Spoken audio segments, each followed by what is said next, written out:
البرنامج. طبعا الناس كلها مستنيه النتيجه. لا اكيد مش نتيجه الانتخابات، مش هنستعبط. احنا عارفين طبعا النتيجه بتاعت الانتخابات صعبه قوي ان احنا نتوقعها ومين هيكسب وكده. يعني عيشوا اللحظه يعني واجواء المنافسه وكده. ها لا احنا النهارده هنعلن عن نتيجه المسابقه اللي بدأناها الاسبوع اللي فات.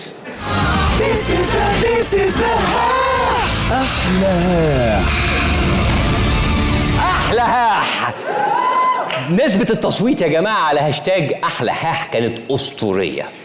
بس قبل ما نعلن النتيجة نفكركم الأول بالمتسابقين. خالد. نعم باسم، المنافسة كانت شرسة جدا بين المتسابقين الثلاثة. أحمد موسى لونه الرومانسي اداله فرصة قوية للنجاح. مصطفى بكري طريقته تميزت بالانشكاح. عبد الرحيم أعلي قالها وشكله مش مرتاح. والفائز اليوم معك يا باسم. شكرا خالد.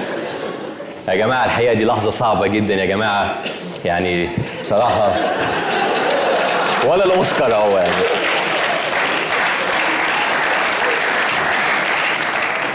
أحمد موسى، عبد الرحيم علي، مصطفى بكري، يعني حظ سعيد لكل المشتركين إن شاء الله. والفائز بجائزة أحلى حاح هو استنى يا باسم.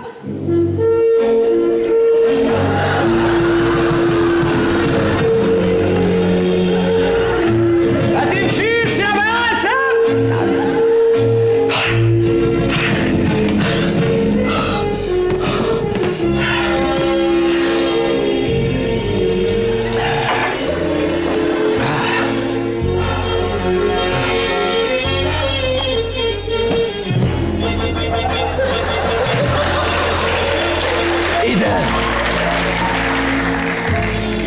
ده الفيديو اللي هيغير مسار المسابقة كلها يا باسم.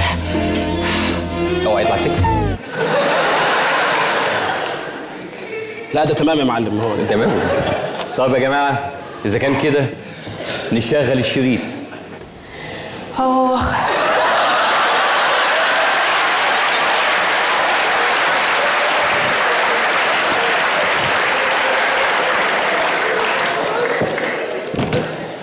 آخ آخ آخ. ليه؟ انتوا عايزين ايه؟ طب ده انا هقعد افكر فيها اسبوع دي. يا باجي لك في ظروف احسن من كده معلش. طيب يا جماعه،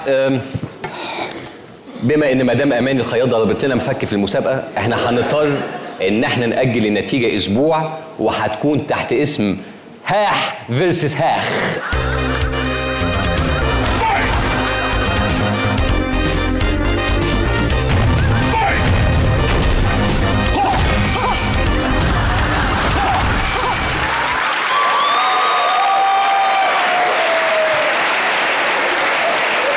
بنوعدكم الاسبوع الجاي هتكون حلقه خاصه جدا هنعلن فيها النتيجه، وهنشوف مسابقه من نوع تاني ما بين مرشحين الرئاسه اللي بيهلوا علينا كل يوم. الاسبوع الجاي ان شاء الله هتبقى حلقه خاصه كده اهوت قبل ما ناخد اجازه شم النسيم ان شاء الله. اما النهارده فاحنا بنحتفل بمناسبه مرور 10 حلقات من الموسم من غير ما نتوقف.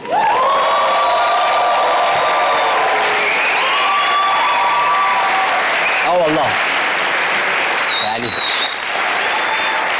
احساس غريب انك بتعمل برنامج وبيتعرض عادي كده، يعني حاجه. انا مش فاهم الناس بصالي فيه في البرنامج ليه يعني في ناس تانية لا عندها برنامج ولا عندها خطه ولا عندها اي حاجه وبيترشحوا ماشيه معاهم حلاوه وهيكسبوا كمان ولا حاجه، يعني مش مشكله يعني. بس احنا كمان في الحلقه ديت بنحتفل باليوبيل الخشبي بمناسبه مرور اسبوعين على ترشح المشير السيسي للرئاسه. الراجل بس اعلن ان هو ترشح، استقرينا ما عادش في قلق يا جماعه. اسبوعين من الاستقرار، ما عادش في حد عنده مشكله. حد عنده مشكله؟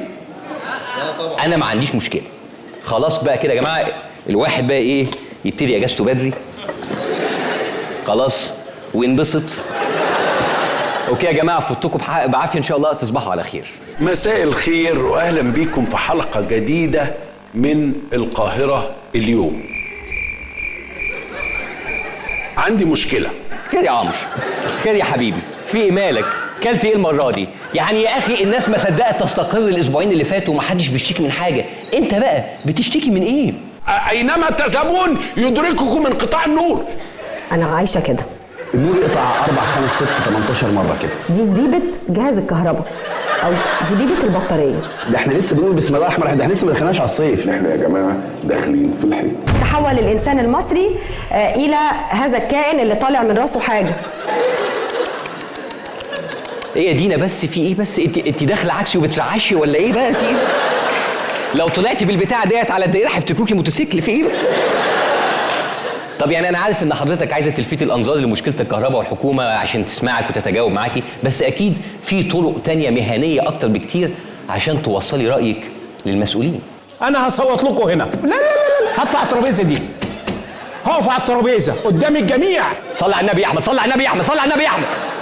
كده خرجتوا الراجل الهادي ده عن وقاره يا جماعه، مش ممكن. طب واضح ان احنا يا جماعه عندنا مشكلتين. المشكله الاولى ان الكهرباء بتقطع ودي محلوله، والمشكله الثانيه ان احمد عايز يطلع على المكتب ويصوت ودي ان شاء الله ملهاش اي حل. ايه يا احمد في ايه؟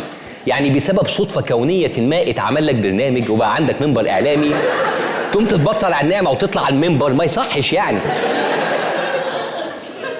انا هجيب لك حقك، انا بناشد الساده المسؤولين شوفوا ايه اللي مزعل احمد ورضوه. البرنامج ده بيشوفوه كل يوم، انما باقي الناس البرنامج وقت مش هقصب. حاجه غريبه جدا، الساعه 8 بتاع الكهرباء هو حصل حاجه؟ هو انا ضايقت حد؟ ما ضايقتش حد. يعني لما الكهرباء بتقطع الناس ما بتتفرجش على احمد موسى؟ طب معلش بقى يا جماعه نستحمل بقى، يعني نستحمل بقى، نيجي على نفسنا شويه بقى، يعني مش ممكن. نستحمل شويه. يلا رب ضارة نافعة. على العموم ما تقلقش يا احمد، اللي بيفوتهم من برنامجك بيتفرجوا عليه هنا عندنا، ما تقلقش.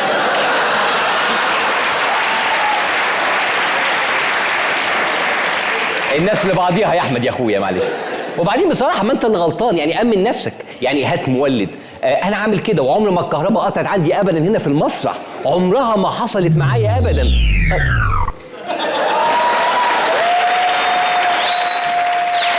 ايه ده؟ في ايه اللي حصل؟ فين المولد؟ ايمن يا ايمن. طب ليه بيداري كده ولا ليه حيرني وبيبهرني انا ولا باجيش على باله كده؟ طب ليه بيداري كده ولا بداري كده ولا انا داري كده ولا انا؟ معلش يا جماعه،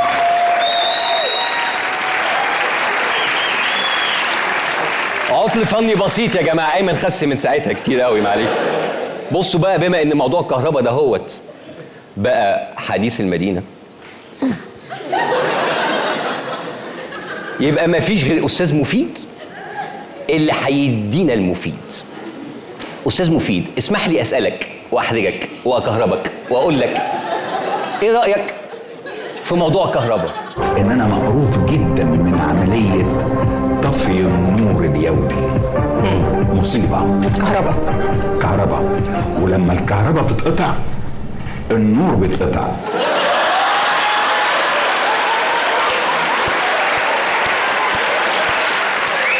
الله الله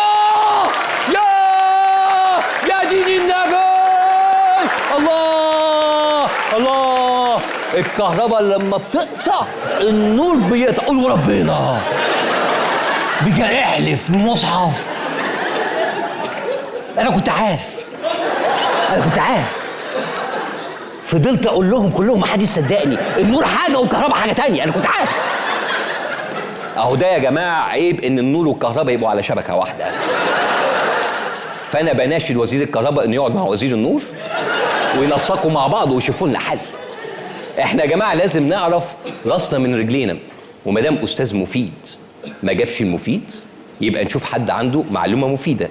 هيا مدام مفيده، عندك معلومه مفيده؟ احنا كمصريين بنستعمل 8 مليون بويلر. الطاقة اللي هو بيستخدمها تعادل ايه؟ تعادل كل الطاقة اللي بيطلعها السد العالي. طاقة السد العالي ضايعة على الشاي والقهوة يا مصريين. طب بلاش شاي يا مصريين، وبلاش قهوه، واقول لكم بلاش ميه، وبلاش كهرباء، وبلاش نيجي، وبلاش يلا قوم انت مالك، قوم يلا قوم، بلا دلع مري بقى. النهارده تشربوا الشاي، بكره بقى الاقيكم عايزين تاكلوا. ايه ده؟ جرى ايه يا مدام مفيده؟ يعني حتى كوبايه الشاي باصين لنا فيها، يعني دي مش مسؤوليه الشعب على فكره، المشاريب على الحكومه معروف. يتصرفوا غصب عنهم يتصرفوا، احنا ملناش دعوه، احنا طول عمرنا بنقول كده على الحكومه وكلامنا ما اتغيرش. انا بطالب الحكومه انها اولا بطالبها غصب عنها مش قضيتي بقى في صعوبات انها توفر الخدمه. وانا هنا مش قادر احمل الحكومه اكتر لان انا عارف انه مش عارف اطبخ يا جاريه كلف يا سيدي.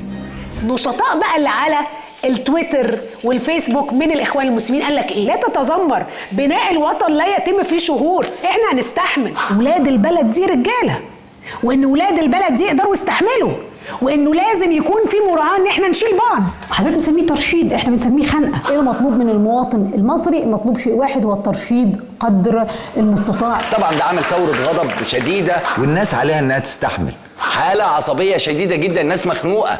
قللوا من استخدامكم الكهرباء.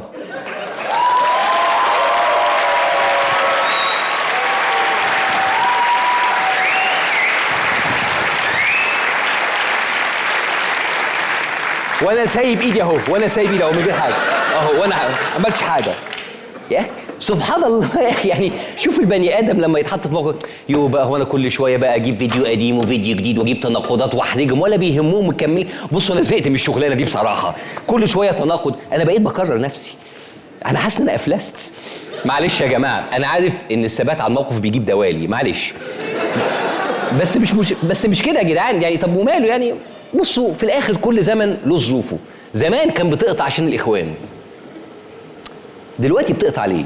الكهرباء زادت عن الحد قوي. القطع الكهرباء قطع الكهرباء 3 مرات ولا 4 دلوقتي عندكم؟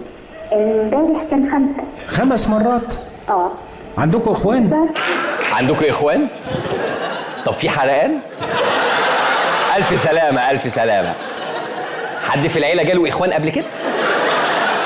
خير خير خير ان شاء الله. طب استنى يا احمد بس اللي يطمئن قلبي كده، قولها كده يا احمد. لا ده احنا اتحسنا خالص يا احمد، اتحسنا خالص. بص هكتب لك شويه فيتامينات عشان الاسبوع اللي جاي عشان المسابقه. ريفاميسين. يا جماعه بلاش نهدي في المهدي بقى، كل حاجه اخوان، مش كل حاجه هنعلقها شماعه الاخوان. يعني يقولوا ان احنا عندنا ازمه طاقه، او عندنا أزمة في محطات التوليد، أو الإخوان بيقطعوا الخط العالي اللي هو شبكات الخط العالي. مين يا فندم؟ أنا بحلف لكم بالله الأخوانة في الكهرباء فوق الخيال. بيتعمد بعض الموظفين المنتمين لجماعة الإخوان قطع الكهرباء والمية والتليفونات. انت كده قطعت لي الشرط في البسين. مش عايزين نعلق كل حاجة على شماعة الإخوان، صحيح شماعة الإخوان موجودة. وماله، شماعة الإخوان تنفع برضه. ما عملتش الواجب ليه؟ عشان الإخوان. ما جبتليش هدايا في الفالنتين ليه؟ عشان الإخوان. ولو إفيه زبالة زي دهوت ما أضحكش، يعني هقول إن أنا سارقه من الإخوان عادي، مش مشكلة. طب خلاص يا جماعة، هي مشكلة وعايشين فيها، نستحمل. ومن رحمة ربنا علينا إن جالنا وزير كهرباء جديد. وإن شاء الله هيتفادى الأخطاء الشنيعة اللي كان بيعملها وزير الكهرباء اللي قبله. اكيد انا قلبي حاسس ان المره دي الازمه هتتحل الصيف ده. طب امتى بقى هتتحل؟ مش الصيف ده. شوف حضرتك، الخروج بالازمه نهائيا في الوقت الحالي الصيف جاي من ربع المستحيلات. يعني الصيف هتبقى اقل شويه، مش هتبقى زي دلوقتي. هتبقى اكتر عشان يعني من الاخر، عشان ما يعني مش الصيف ده. لن تحل قبل عام 2018 يعني، بس مش الصيف ده. مش الصيف ده ولا اللي بعده. بقول لك حاجه، اقطع لي الكهرباء دي خالص. هي الكهرباء دي اللي جايبانا ورا. مفيش دوله متطوره في الدنيا عندها كهرباء. النور راح، النور جه، ايه التشديد ده؟ احنا نقطع الكهرباء بقى ونستقر. احلى حاجه الاستقرار في الضلمه، الدنيا تضلم ما تشوفش حواليك، تهمت في مكانك تستقر. نرجع لوزير الكهرباء. لا يا جماعه نوروا النور، عايز اشوفه. شكرا. انا عايز بس اسال سؤال، هو في حضرتك اشاعات ماشيه في البلد ان الكهرباء بتقطع؟ حضرتك سمعت عن الموضوع ده؟ عايز اسال، بس الكهرباء قطعت عند حضرتك من يوم ما توليت الوزاره؟ يا فندم لغايه دلوقتي بتقطع بجد؟ او حتى ربنا صادق يا فندم، صادق والله. طب تعرف حد في وزاره الكهرباء؟ طيب جربت تتكلم وزاره الكهرباء تشتكي؟ جربت تتكلم نفسك تشتكي؟ طب يعني معقول؟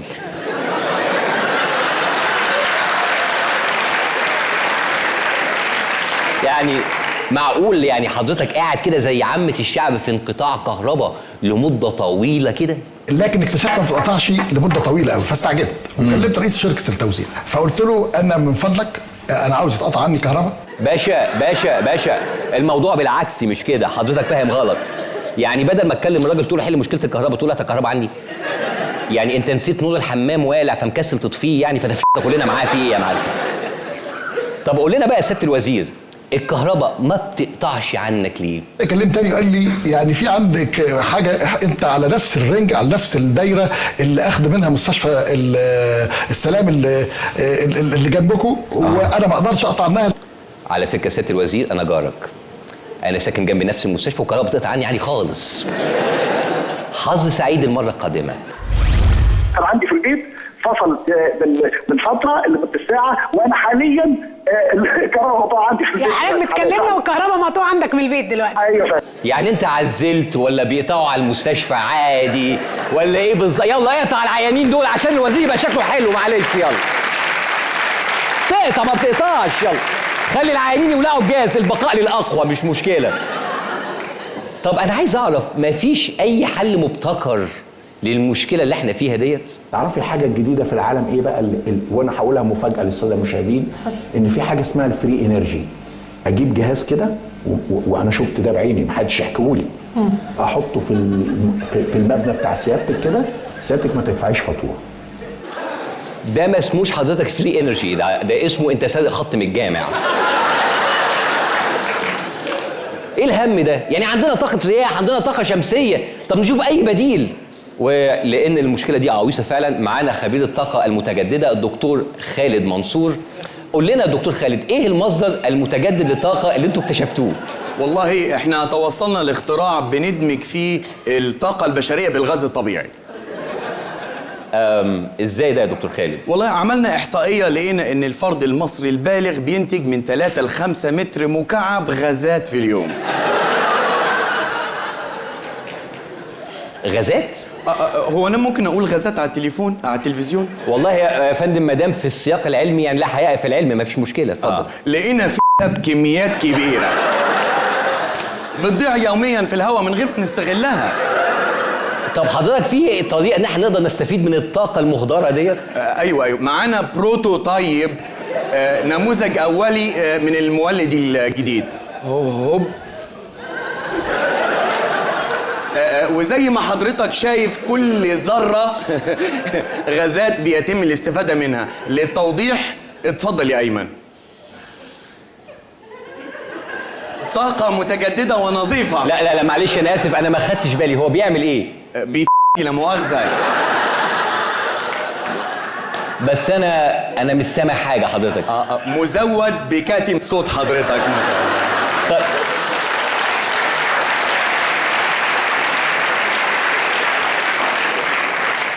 طب هل معنى كده ان كل واحد فينا ممكن يولد الطاقه بنفسه؟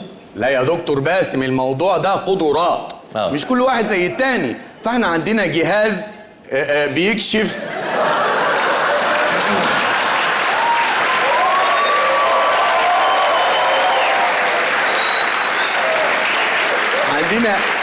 عندنا جهاز بيكشف عن كميه اللي موجوده في كل واحد. اهو شايف الجهاز لايت ايمن لسه عنده احتياطي فيها كتير. برافو يا ايمون برافو يا ايمون. وده اسمه CCD كومبليت كرومبي ديفايس.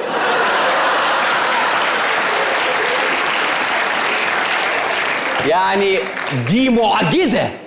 طيب ممكن حضرتك معلش يعني تشرح لنا تفاصيل الجهاز؟ طبعا باخد من ايمون برجعه له كهرباء الدفيق وده قمه التظبيط العلمي.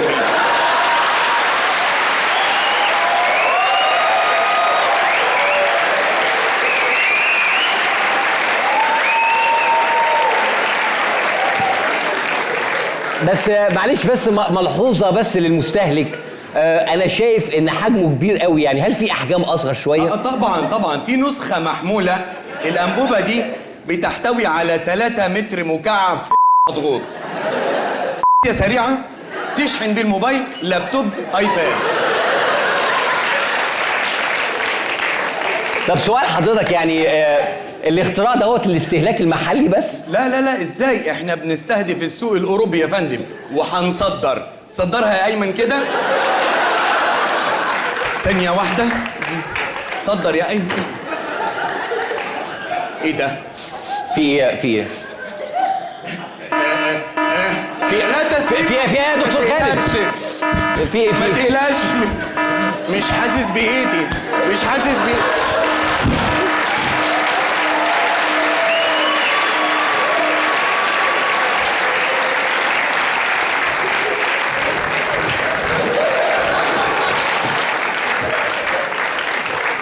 طيب واضح يا جماعه ان الحل البديل عندنا مميت وفاشل. طب هل يا ترى في اي حل تاني بديل تاني للطاقه؟ احنا عندنا ايه في الاخبار؟ عندنا فحم. لمواجهة أزمة الكهرباء الحكومة تقرر استخدام الفحم. هو الفحم طبعا زي ما حضراتكم عارفين اسود، فاحنا بقى عندنا اخبار سودة وبلاوي سودة. بمناسبه البلاوي السوداء هنتكلم عن الفحم بس بعد الفاصل.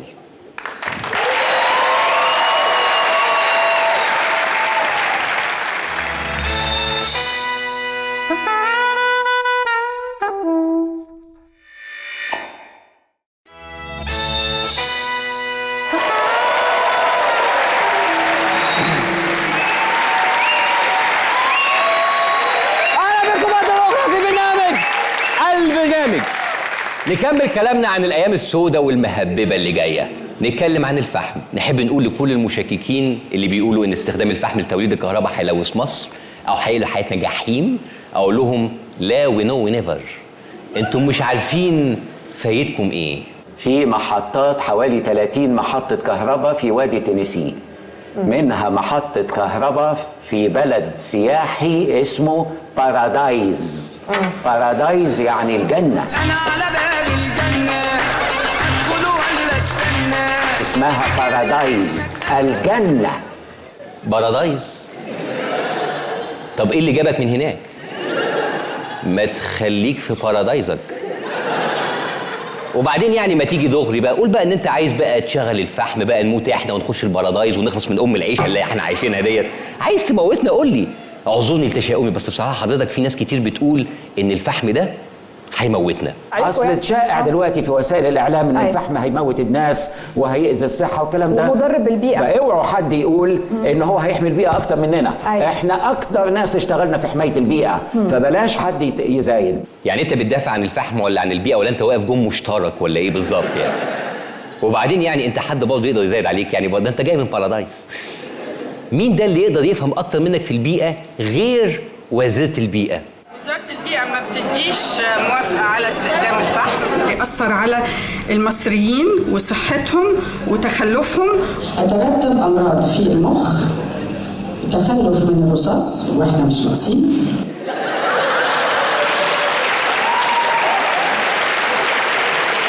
لا يا فندم لا مش ناقصين ايه يعني؟ البحر يحب الزيادة. فحم رصاص زنيخ بلا أذى. ده احنا بنجري ورا عربية الرش يا مدام.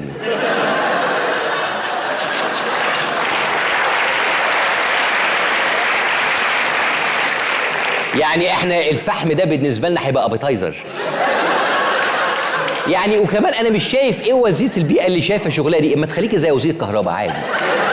مش شايف حاجة في الضلمة مفيش مشكلة. ما فاضلش بقى الا وزيرة البيئة هي كمان بقى اللي تتكلم على البيئة. فين التخصصات؟ طب ما تيجوا نسمع من طرف محايد نشوف التلفزيون بيقول ايه. هو بيساند الحكومة على طول، اكيد التلفزيون بيساند وزيرة البيئة. ولكن لقينا ان السيدة وزيرة البيئة يعني حتى العقدة في المنشار. يعني المصريين هيموتوا من الفحم وناس تانية بيقول لك هيموتوا من الحر. ألا نعلم جميعا أن الضرورات تبيح المحظورات؟ حابين تموتوا بأني حاجة؟ تموتوا من قلة الكهرباء ولا من زيادة الفحم؟ لازم نعمل محطات بالفحم، لازم نبتدي نفكر بره الصندوق. الفحم تفكير بره الصندوق؟ يا فندم الفحم هو اللي هيدخلنا جوه الصندوق.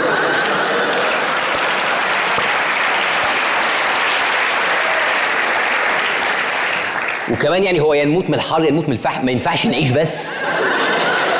هو ندر هو انتوا متراهنين علينا ولا ايه؟ يعني طب ما فيش اعلامي كده فارس وقف مع البيئه وقال لا؟ ما فيش كده اعلامي وقف مع الشعب عشان يحافظ على صحته؟ للاسف ما فيش. وزيره البيئه قلبت الدنيا على موضوع الفحم، استخدام الفحم هو الحل؟ لا، الفحم هيكون عندنا كمان مشكله اكبر، والبلد مش ناقصه، يعني مش ناقصه كمان البيئه تبوظ في البلد. احمد موسى بيقول حاجه صح، احمد موسى بيقول حاجه صح. احمد موسى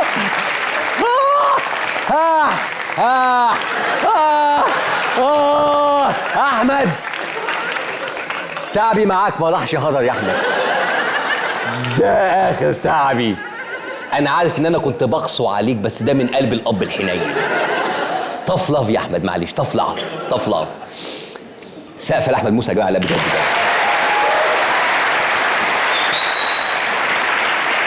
ثانيه واحده، طب لما انت تعمل كده انا اعمل ايه؟ يعني استنى ولا اقول حاح ولا اعمل ايه بالظبط؟ لا انا عرفت انا هعمل ايه. بص، انا هاخد منك يا احمد وهعمل جايزه احمد موسى للاعلامي التائب. اي حد يتراجع عن مواقفه السوداء هنديله الجايزه. بمناسبه السواد، هل الفحم نضيف ولا مش نضيف؟ الفحم نضيف، بقول للدنيا كلها الفحم انضف من الصيني بعد غسيله. الفحم نضيف. فوق. تاني.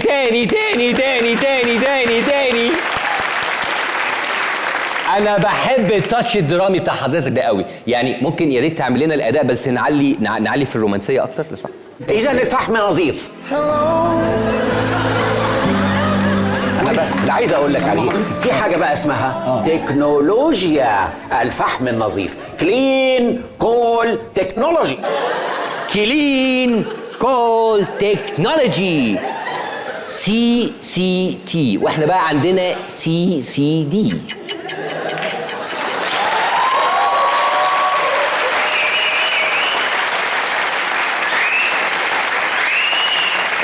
ومسخن من CCT الى CCD. طب حضرتك في حاجه يعني تحب تضيفها؟ يعني جو النشطاء والمعترضين على الفحم ده ايه رايكم فيه؟ في مجموعات من الجمعيات المدنيه، في اللي مسمي نفسه مصريون ضد الفحم، في ناس انا دخلت على الموقع لقيت مليان خرافات فعلا. طب للتحدث عن الخرافات اكتر معنا استاذ احمد أدروبي من مصريون ضد الفحم. اهلا بيك.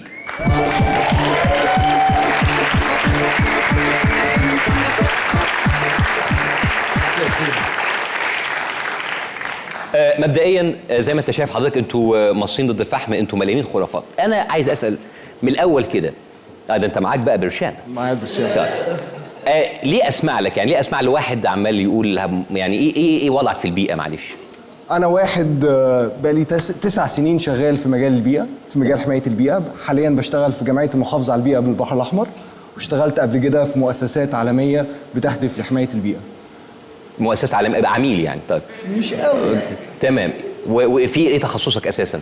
انا دارس احياء وتخصص علوم بحار. ايه علاقه ده بالبيئه حضرتك؟ ايه علاقه اللي انت بتعمله بالطب؟ لا ده انت جاي تخبط بقى. ليه الغلط ده يا باشا؟ تبقى خبير. اوكي ماشي. طيب بص، انا هنا محضر لك شويه اسئله. انا دخلت على جوجل ودخلت على بعض الويكيبيديا وبتاع، وانا بصراحه جاي افهمك. ماشي. فبقول لك انا دلوقتي لقيت ان الصين وامريكا اللي هم من اكتر دول الصناعيه في العالم ب 70% من مصدر الطاقه بتاعتهم من الصين، 70% من الفحم. مظبوط. و42% 43% من مصدر الطاقه في امريكا من الفحم. مظبوط. طب اهو خلاص شكرا. في فرق كبير بس بين مصر ايوه واوروبا وامريكا والصين. ايوه.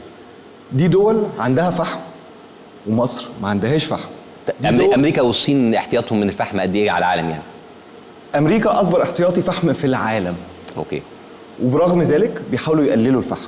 النهارده عندهم 42% من طاقتهم جايه من الفحم، في 2030 هتبقى اقل من 32% من طاقتهم جايه من الفحم. الصين الناحيه الثانيه اللي هي اكتر دوله ملوثه وملوثه بتحاول برضو تقلل الفحم.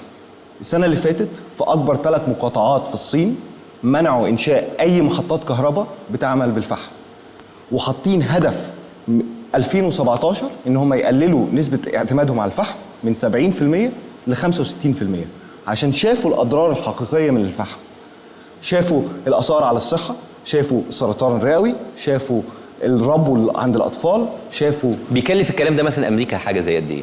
ده بيكلف امريكا في دراسه طلعتها جامعه هارفارد السنه اللي فاتت، بتقدر الاضرار البيئيه والصحيه من الفحم ما بين 330 و 550 مليار دولار سنويا.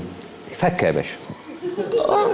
طب دراسه جهاز شؤون البيئه في مصر قدرت ان اضرار الفحم على الصحه هتبقى حوالي 3.2 مليار دولار سنويا. اكتر من الفلوس اللي هندفعها الفحم. اكتر من الفلوس اللي هندفعها انت كده و75% من ميزانيه وزاره الصحه. انت كده افهمتني. طب ثانيه واحده، مصريون ضد الفحم 1، باسم يوسف 0. اوكي طب انا هفهمك بالتانية. طب بص، سيبك مش مشكله، نموت من الفحم، بس احنا عايزين نحل المشكله الصيف الجاي. التكييف ده جاي وفورمه الساحل، واحنا محتاجين كهرباء، فانا محتاج فحم. الفحم مش هيحل ازمه الكهرباء. لو النهارده قررنا نبني محطه كهرباء بتشتغل بالفحم، الموضوع ما بال ما نصممها ونبنيها وتشتغل هياخد 5 سنين. ده لو يعني المقاول ما غشش في حاجه او ما تاخرش في حاجه والموضوع مشي في اسرع وقت.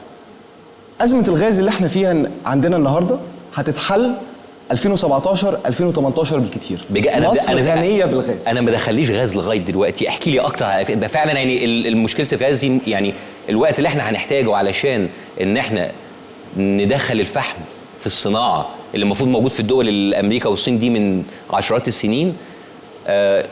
لما يخلص الكلام ده هو المفروض ان الغاز يكون هو غطى احتياجاتنا. بالظبط. احنا لو ابتدينا النهارده عشان نبني ونجهز عشان ندخل الفحم هنصرف مليارات، والموضوع هياخد على الاقل 2.5 3 عشان يخش لصناعه الاسمنت اللي هي اكتر ناس بتطالب بالفحم. طب صناعه الاسمنت ما عمال يقول لك كلين كول انرجي وكلين كول تكنولوجي والفحم النظيف، وهم عندهم معايير عالميه ان هم يعملوا الكلام ده. ايه يا باشا في ايه؟ انت هتفضل تضربني ولا ايه؟ اتفضل يا انا اسف. طب انت بتهزر يا باسم، انت دكتور برضه. انا بهزر. اتفضل. كلين كول تكنولوجي. خليني احكي لك قصه. ايوه.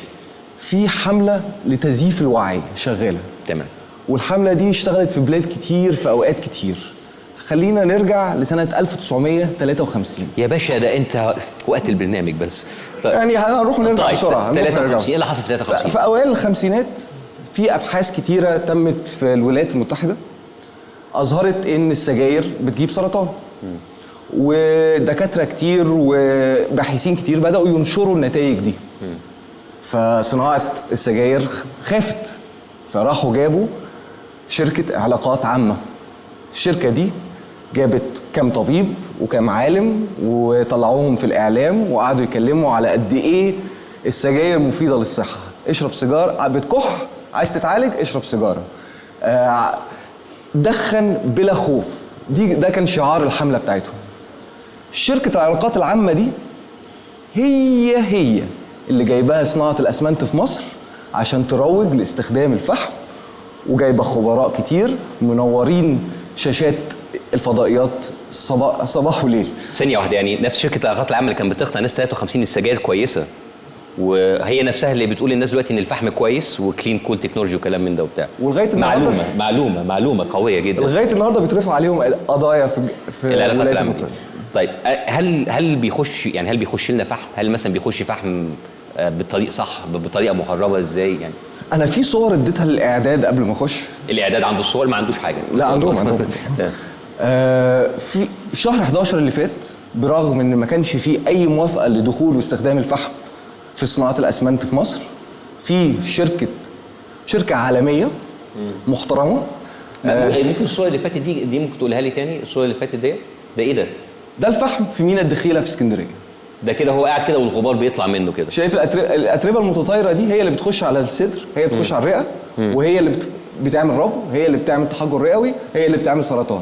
طب يمكن هي بتتخزن بطريقه احسن، يعني في صوره مع ده فعليا اللي وصل في مصر. لما الاهالي اشتكوا اللي ساكنين جنب المينا، في صوره تانية بتوضح الحل اللي المينا عملته. ده العمارات وده الفحم كده عادي. شايف الستاره دي؟ ده عادي، ده الستاره. هو ده الحل. ده حاجه جميله جدا. انت متفائل جدا. طيب صناعه الاسمنت في مصر بتاخد غاز ببلاش تقريبا، كهرباء برخص التراب، كهرباء مدعومه، المواد الخام بياخدوها من على ارض المصنع، وبيبيعوا لنا اسمنت بالاسعار العالميه. يعني بياخدوا الكهرباء ارخص ما احنا بناخد، وبيبيعوا لنا الكهرباء الاسمنت باسعار عالميه. وفي نفس الوقت غير متطابقين للمعايير المصريه اللي اضعف بكتير من المعايير الاوروبيه. يمكن يصلحوا غلطتهم في الفحم. طيب رايك كده؟ يظبطوا امورهم دلوقتي من غير فحم وبعدين نبقى نتكلم عن الفحم. طيب بص انا هقول لك حاجه. يعني اعذرني، احنا بدل ما نطلع من نخبط والكلام ده ومفيش فحم، طب اديني حل. الحكومه فكرت في حل وقالت لك يلا نجيب فحم. الحلول موجوده كتير. تمام. خلينا نبص على صناعه الاسمنت في دول متقدمه زي ما بنسميها. تعال نبص على المانيا اللي دايما بيستعملوها كنموذج. المانيا 61% من الطاقه المستخدمه في صناعه الاسمنت فيها من المخلفات. مخلفات مدن، زباله يعني. زباله، ده حل زباله جدا. تمام. مخلفات زراعيه ومخلفات صرف صحي. احنا ممكن نبعت لهم ايمن علشان هو ايمن ممكن يحل مشكله الاسمنت، طاقه الاسمنت. ثانيه، يعني انت دلوقتي بتقول ان اكتر من نص الطاقه اللي بتستخدم في الاسمنت بتبقى زباله ومخلفات زراعيه، واحنا ما عندناش اكتر من ده يعني. ما عندناش أكتر. احنا غالبا لو حولنا للزباله هنستورد زباله من الصين، ما احنا دايما هنعمل كده. المانيا استوردت زباله من هولندا وهي عندها خامس اكبر احتياطي فحم في العالم. احسن ما تطلع الفحم من عندها في الارض وتحرقه، راحت جابت مخلفات من دوله ثانيه. يعني احنا عندنا غاز في 2018 وده نفس الوقت اللي هيتاخد عشان الفحم، عندنا مخلفات، عندنا ايمن. خلاص. ومع ذلك احنا بنروح الفحم وعايزين نجيبه دلوقتي وننشئ صناعه العالم كله بيتخلص منها دلوقتي. احنا النهارده لو قارنا بين 2008 و2013 هنلاقي سعر توليد الكهرباء من الفحم زاد 13%. لو بصينا على الطاقة الشمسية، توليد الكهرباء من الطاقة الشمسية، سعر التوليد قل 80%. وكل ما نخش في الصناعة دي بدري كل ما هنقدر احنا نتطور. الطاقة الشمسية. الطاقة الشمسية. بس لو دخلنا صناعة الفحم احنا خلاص لبسنا، احنا لبسنا بقى بنية تحتية وناس قاعدة بنية تحتية، هنعمق مواني، هنبني أرصفة جديدة، هنبني سكة حديد، هنغير مصانع، هنصرف مليارات. لو صرفناها هنقعد غصب عننا 50 سنة بنستورد فحم. والطاقة المتجددة مش هتعرف تنافس الفحم، عشان السعر الحقيقي للفحم مش بيدفعه اللي هيحرقه، مش هيدفعه المصنع اللي هيحرقه، هندفعه احنا كمصريين بصحتنا وبيئتنا ومستقبلنا.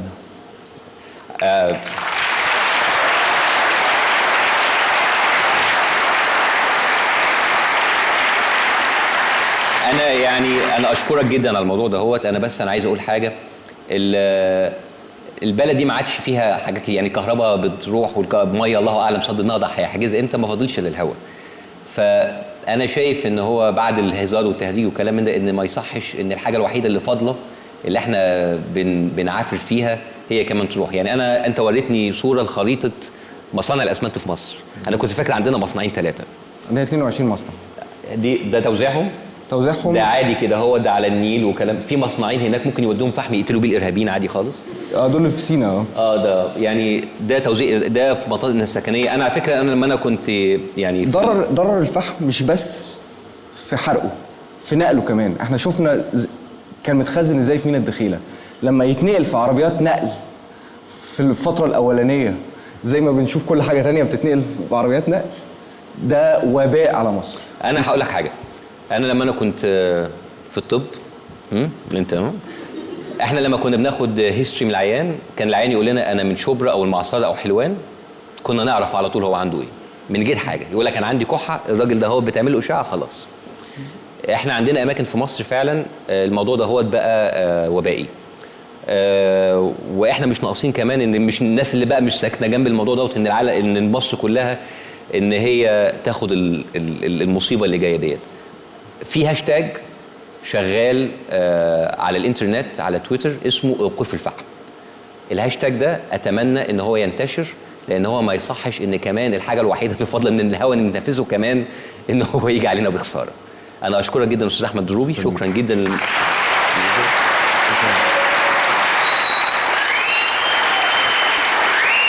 راح فين؟ راح فين؟ خلاص لسه. اقعد عن الفقره عشان الفقره الثالثه. انتظرونا في الفقرة الثالثة بعد الفاصل. شكرا جزيلا جدا.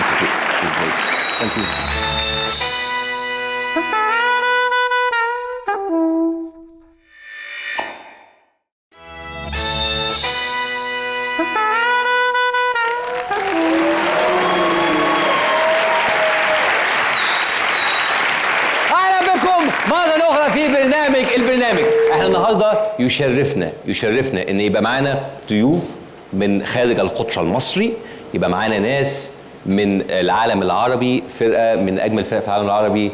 رحبوا معايا من الأردن فريق أوتوستراد.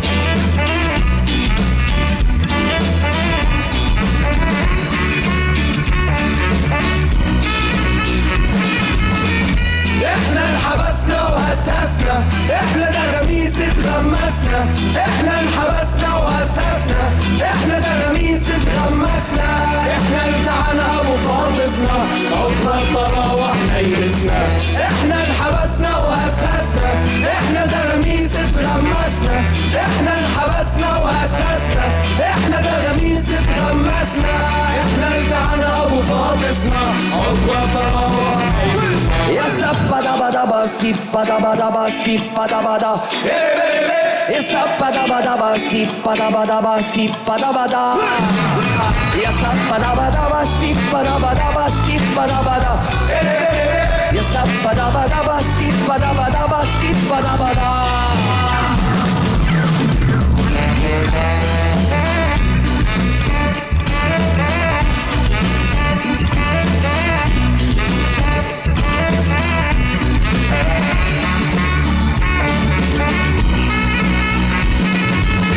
حفاية وبرهول لبسنا، حتى تشميس ما تشمسنا، حفاية وبرهول لبسنا، حتى تشميس ما تشمسنا، ولما اجونا عزيارة عاتبونا تفلسنا، حفاية وبرهول لبسنا، حتى تشميس ما تشمسنا، حفاية وبرهول لبسنا، حتى تشميس ما تشمسنا، ولما اجونا عزيارة عاتبونا تفلسنا. يا سبا دبا دبا ستيبا دبا دبا ستيبا دبا دا يا سبا دبا دبا ستيبا دبا دبا ستيبا دبا دا يا سبا دبا دبا ستيبا دبا دبا ستيبا دبا دا يا سبا دبا دبا ستيبا دبا دبا ستيبا دبا دا استوى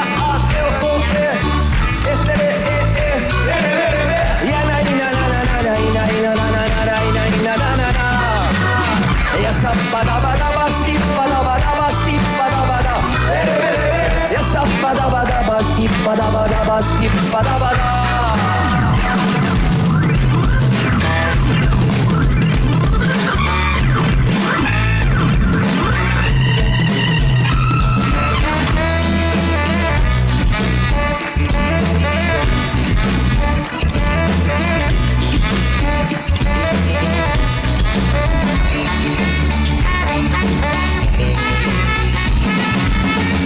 احنا انحبسنا وهسهسنا، احنا تغميس اتغمسنا، احنا انحبسنا وهسهسنا، احنا تغميس اتغمسنا، احنا التعنا ابو فاطسنا، اكبر طراوة احنا يلسنا، احنا انحبسنا وهسهسنا، احنا تغميس اتغمسنا، احنا انحبسنا وهسهسنا، احنا تغميس اتغمسنا، احنا التعنا ابو فاطسنا، اكبر طراوة احنا يلسنا.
مش مهم.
نشوفكم بعد الفاصل. فاضل اغنيه واحده لاوتوستراد.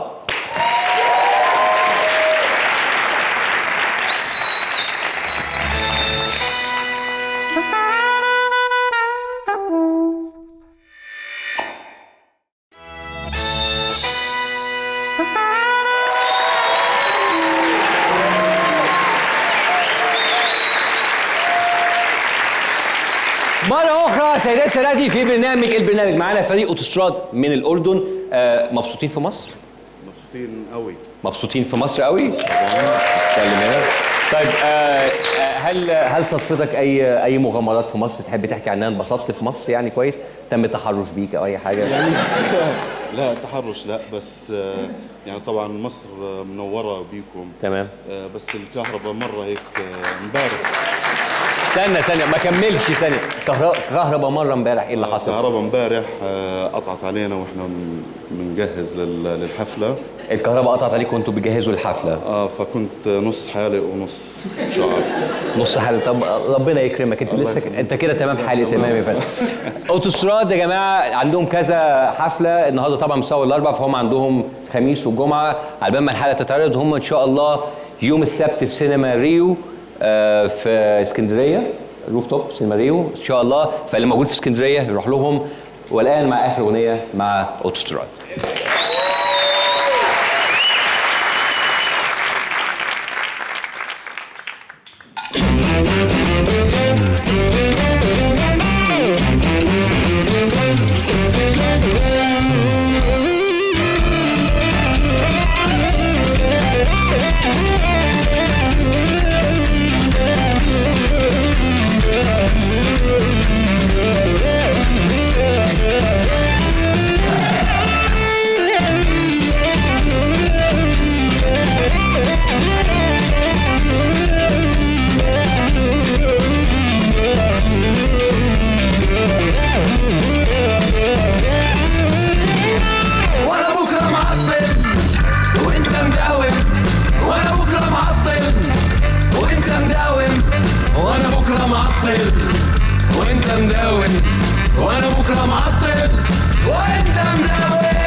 مش قادر ادخن انا صدري مسكر دخن مش قادر ادخن انا صدري مسكر اوقف انا لازم اوقف لازم اخفف انا لازم اوقف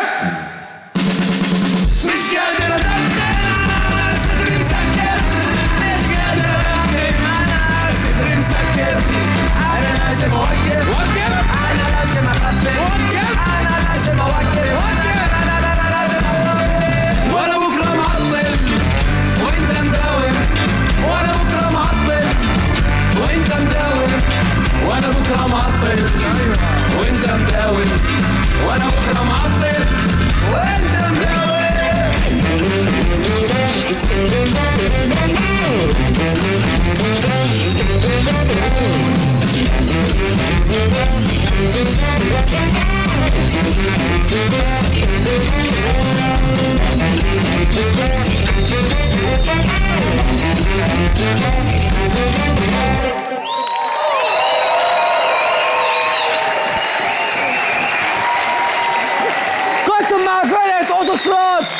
عليكم، شوفوا الحلقات، تصبحوا على خير. كنتم مع برنامج البرنامج مع باسم يوسف.